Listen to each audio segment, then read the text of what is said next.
চ্যাংড়ামো হচ্ছে বাংলায় দাঁড়িয়ে এগুলো? একটা মেয়ে সে রেপ হচ্ছে, সে মার্ডার হচ্ছে, আর পোস্টমর্টমের পরে রিপোর্ট যেটা হচ্ছে পুলিশের থানায় বা পুলিশের খাতায় যে কেস রেজিস্টার হচ্ছে ওটা আনন্যাচারাল ডেথ। চ্যাংড়ামি হচ্ছে। হাসপাতাল কর্তৃপক্ষের গাফিলতি এবং হাসপাতালের দুর্নীতিকে সামনে নিয়ে আসাতে যদি সেই মেয়েটার এখন প্রাণ যেতে হয়, যদি সেই মেয়েটাকে রেপ অ্যান্ড মার্ডার করতে হয়, তাহলে এর থেকে চূড়ান্ত অপদার্থতা তো মানে আমি বলবো যে রাজ্য সরকারের যে চূড়ান্ত অপদার্থতা এখান থেকেই তো প্রকাশ্যে। এইসব চটি চাটা পুলিশ কমিশনারেট বিনীত গোয়েলের নামে আমাদের বিরোধী দলনেতা শুভেন্দু অধিকারী অনেকদিন আগে অভিযোগ তুলেছে। রাজ্যের পুলিশ নিষ্পত্তি করাবে? ওরা তো সিট গঠন করে প্রমাণ লোপাট করে। ওরা তো প্রথম দিন থেকে প্রমাণ লোপাট করেছে। প্রথমে আমরা কি জানতাম? তুমি কি জানতাম? আপনারা দেখছেন bbdho.in আর আপনাদের সঙ্গে আমি রয়েছি সন্দীপন। অভিজিৎ গাঙ্গুলি ধর্ণা মঞ্চ থেকে বলছেন মমতা বন্দ্যোপাধ্যায় হলো আসামি, কার্যত তাকেও জিজ্ঞাসাবাদ করা উচিত সিবিআইয়ের।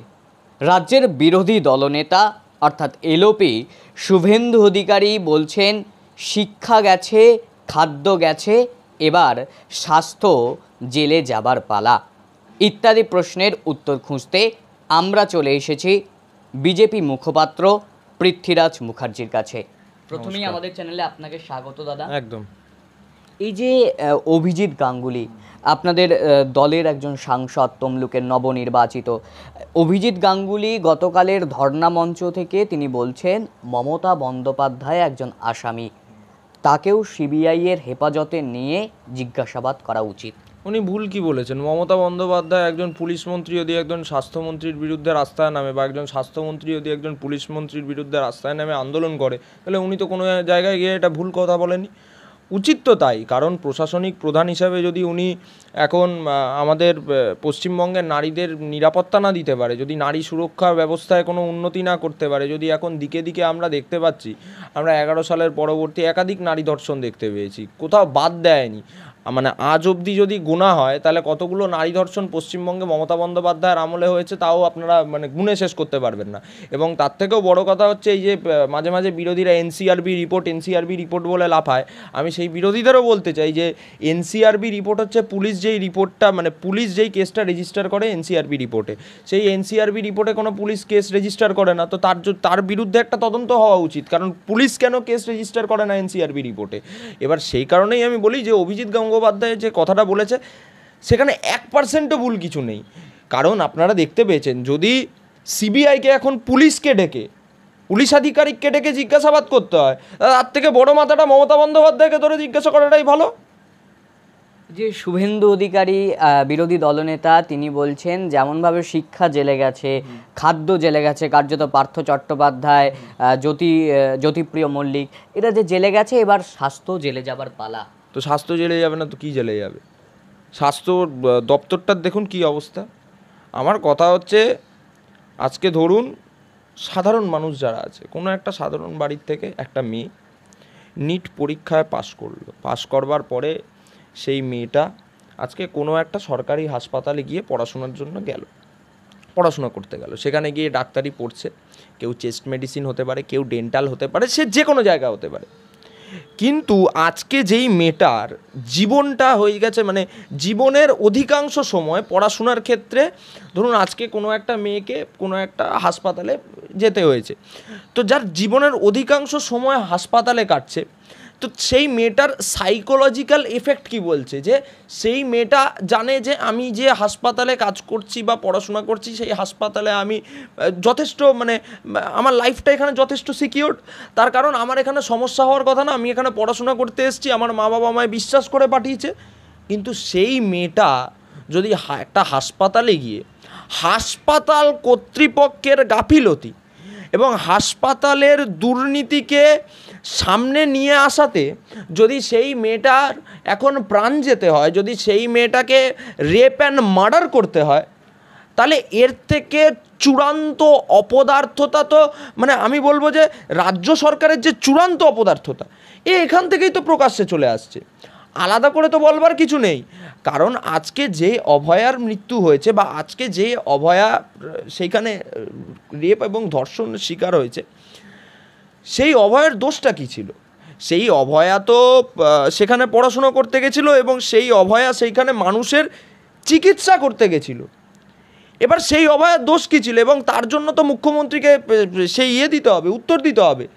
তার কারণ প্রশাসনিক প্রধান হিসেবে মুখ্যমন্ত্রীর পুলিশ কমিশনারেট বিনীত গোয়েল যখন দাঁড়িয়ে দাঁড়িয়ে নাটক করছে, বিনীত গোয়েল যখন মানে কোনো সুরাহা দিতে পারছে না, বিনীত গোয়েল যখন 14ই আগস্ট রাত্রেবেলায় যখন বাংলা স্তব্ধ হয়েছিল, গণ আন্দোলন হয়েছিল, গণপ্রতিরোধ গড়ে উঠেছিল, তখন তো বিনীত গোয়েলের মুখ থেকে আমরা কোনো আওয়াজ শুনতে পাইনি। ওরা নাকি শান্তি বজায় রাখতে ওই হাসপাতালে রিটালিয়েট করতে পারেনি, যে দুষ্কৃতিগুলো মমতা বন্দ্যোপাধ্যায় পাঠিয়েছিল, ওই মমতা বন্দ্যোপাধ্যায়ের দুষ্কৃতিগুলোকে তো বিনীত গোয়েল সাহেব আটকাতে পারেননি।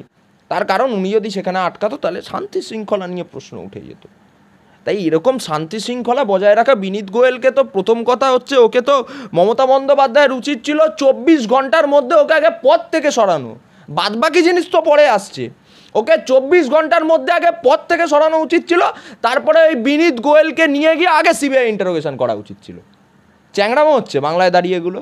একটা মেয়ে, সে রেপ হচ্ছে, সে মার্ডার হচ্ছে, আর পোস্টমর্টমের পরে রিপোর্ট যেটা হচ্ছে পুলিশের থানায় বা পুলিশের খাতায় যে কেস রেজিস্টার হচ্ছে, ওটা আনন্যাচারাল ডেথ। চ্যাংড়ামি হচ্ছে এগুলো। কিন্তু বিনীত গোয়েলের নামে যারাই প্রতিবাদ করছে কার্যত তাদেরকে লালবাজারে তলব করা হচ্ছে। দেখুন, লালবাজারে তো তলব করাটা, দেখুন মুখ্যমন্ত্রী এখন পুলিশকে এখন দলীয় সংগঠনে পরিণত করে দিয়েছে। এখন পুলিশ হচ্ছে নিজের সিটদারাটা তো নবান্নে বিক্রি করে দিয়ে চলে এসছে। সেই সিটদারার দামও নেই, পুলিশের উর্দিটারও দাম নেই এখন, 1% দাম নেই। আপনি আবার নয়তো কি, পশ্চিমবঙ্গের মানুষ দেখতে পাচ্ছে, পশ্চিমবঙ্গের মানুষ এই একটাই স্লোগান তুলেছে যে দফা 1 দাবি 1, মুখ্যমন্ত্রী সিপির পদত্যাগ। এটা আমরা বলছি না, সাধারণ মানুষ বলছে। প্রত্যেক দিন আপনারা দেখতে পাচ্ছেন কলকাতার রাস্তায় কি হচ্ছে, সাধারণ মানুষ নেমে গণ আন্দোলন, গণপ্রতিরোধ গড়ে তুলছে। তো সেখান থেকে তো পরিষ্কার হয়ে যাচ্ছে এইসব চটি চাটা পুলিশ কমিশনারেট বিনীত গোয়েলের নামে আমাদের বিরোধী দলনেতা শুভেন্দু অধিকারী অনেকদিন আগে অভিযোগ তুলেছিল। সেই সময় মুখ্যমন্ত্রী পাত্তা দেয়নি, কারণ মুখ্যমন্ত্রী সেই দিন থেকেই বুঝে গেছিল এরকম একটা নয়, আরও আইপিএস আছে যাদের নিয়ে নাম করে করে শুভেন্দু অধিকারী বলেছিল। সেই তারপরেও আমরা দেখতে পেয়েছি যে মুখ্যমন্ত্রী কোনো সদর্থক ভূমিকা নেয়নি। আর আজকে এই যেই পুলিশ কমিশনারেট বিনীত গোয়েল, ও কিসের কাজ করে? ও কি প্রশাসনিকভাবে কোনো প্রশাসনের কাজ করে নাকি? ও তো প্রমাণ লোপাট করে। প্রথম দিন থেকে পুলিশকে আমরা দেখতাম আগে বাড়ির দালালি করতে লোকজন রাস্তায় বেরোতো, এখন তো দেখছি পুলিশ গিয়ে দেয়ালের দালালি করছে, অনকল রুমের দেয়াল ভাঙছে। কে দেয়াল ভাঙছে? পুলিশ ওখানে প্রোটেকশন দিচ্ছে। সিজিআই বলছে, chief justice of India DY Chandrachud, যে they are protecting the sin of crime. আর তারপরে কি? তারপরে পুলিশ কমিশনারেটকে মমতা বন্দ্যোপাধ্যায় রেখে দিয়েছে। মমতা বন্দ্যোপাধ্যায়ের তো প্রথম উচিত ছিল এই পুলিশ কমিশনারেটকে সরানো। মমতা বন্দ্যোপাধ্যায়ের মন্ত্রিসভাটা হচ্ছে হ্যাবিচুয়াল অফেন্ডারদের মন্ত্রিসভা। এই মন্ত্রিসভা থেকে একটার পর একটা মন্ত্রীকে লাথি মেরে সরানো উচিত। তার কারণ আজকে বাংলার যে পরিস্থিতি, এই পরিস্থিতি আগামী দিন কোথায় যায় দেখুন, এবং এই গণ আন্দোলন থেকে মমতা বন্দ্যোপাধ্যায়ের পতন হবে। কিন্তু কল্যাণ ব্যানার্জি বলছেন এইরকম গণ আন্দোলন বা গান গেয়ে বা স্প্যানিশ গিটার বাজিয়ে এই মমতা বন্দ্যোপাধ্যায়কে তাড়ানো যাবে না। তাহলে কি চু কিত খেলে তাড়াতে হবে নাকি? চু কিত করে তাড়াতে হবে নাকি ওনার কথা মতো?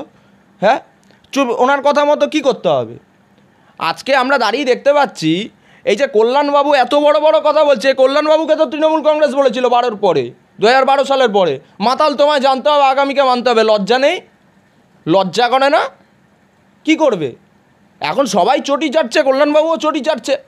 কারণ এরা যদি চটি চাটার প্রক্রিয়াটা ভালো করে না করে, পরের বার থেকে টিকিটটা কোথা থেকে পাবে? আপনারা দেখতে পেয়েছেন যে যারা প্রতিবাদ করেছে, পিতৃত্ববোধ যাদের মধ্যে জেগেছে, শান্তনু সেন, তাকে পদ থেকে অপসারণ করা হলো। সুখেন্দু শেখর রায় কথা তুলেছিল, তারপর চাপে পড়ে পোস্ট ডিলিট করিয়েছে। আর কত দেখতে পাচ্ছেন তো।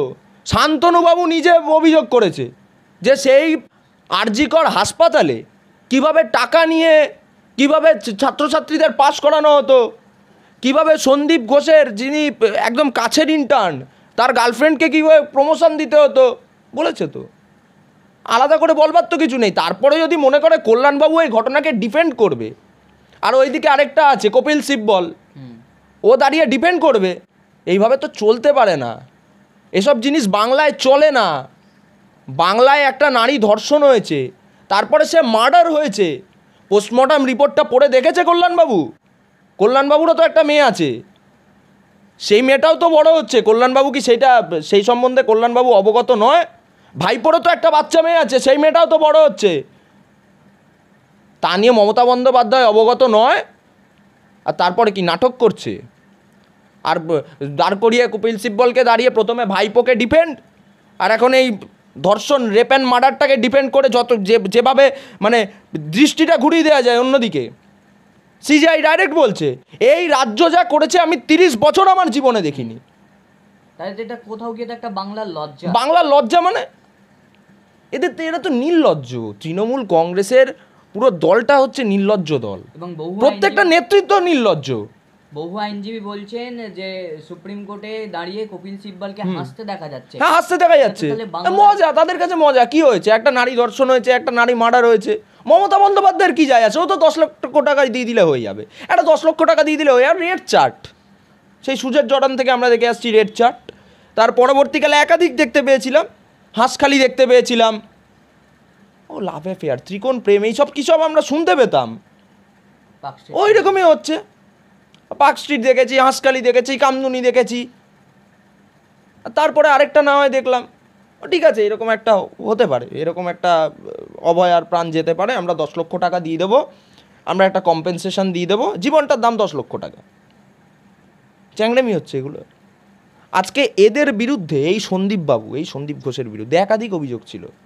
ডেপুটি সুপার আক্তার আলী কি বলেছে শুনেছেন? এবং তার বিরুদ্ধেই গতকাল সিবিআই তদন্ত দিয়েছে। ওনার দুর্নীতির মামলায়, সন্দীপ ঘোষের দুর্নীতির মামলায় গতকাল সিবিআই তদন্ত দিয়েছে। এই যে ধরুন ডবল সিবিআই তদন্ত আরজি কর কাণ্ডে, হ্যাঁ, তাহলে এর ভবিষ্যৎ কি হবে? ভবিষ্যৎ আবার কি হবে? ভবিষ্যৎ সিবিআই গিয়ে এখন এদেরকে ধরবে। রাজ্যের মুখ্যমন্ত্রী, রাজ্যের স্বাস্থ্যমন্ত্রী, রাজ্যের স্বরাষ্ট্রমন্ত্রী যখন ব্যর্থ হবে, তখন কেন্দ্র সরকারের তদন্তকারী সংস্থা সিবিআইকে দিয়েই করতে হবে। না তো কে নিষ্পত্তি ঘটাবে? রাজ্যের পুলিশ নিষ্পত্তি ঘটাবে? ওরা তো সিট গঠন করে প্রমাণ লোপাট করে। ওরা তো প্রথম দিন থেকে প্রমাণ লোপাট করেছে। প্রথমে আমরা কি জানতাম, তুমি কি জানতে যে মার্ডারটা হয়েছিল সেমিনার হলে? তার কারণ কি? সন্দীপবাবু বলেছিল মেয়েটা এত রাত্রে সেমিনার হলে কী করছিল। তারপরে এখন কি জানতে পারছো? যে মার্ডারটা হয়েছিল পাশের রুমে, অর্থাৎ অনকল রুমে। তারপরে বডিটাকে এখানে নিয়ে আসা হয়েছে। তার মানে আপনি ভাবুন এইটা মানে কতটা পরিকল্পিত একটা মার্ডার। কতটা পরিকল্পিত মার্ডার হলে একটা প্রিন্সিপাল বলতে পারে যে ও রাত্রে ওই রুমে কী করছিল।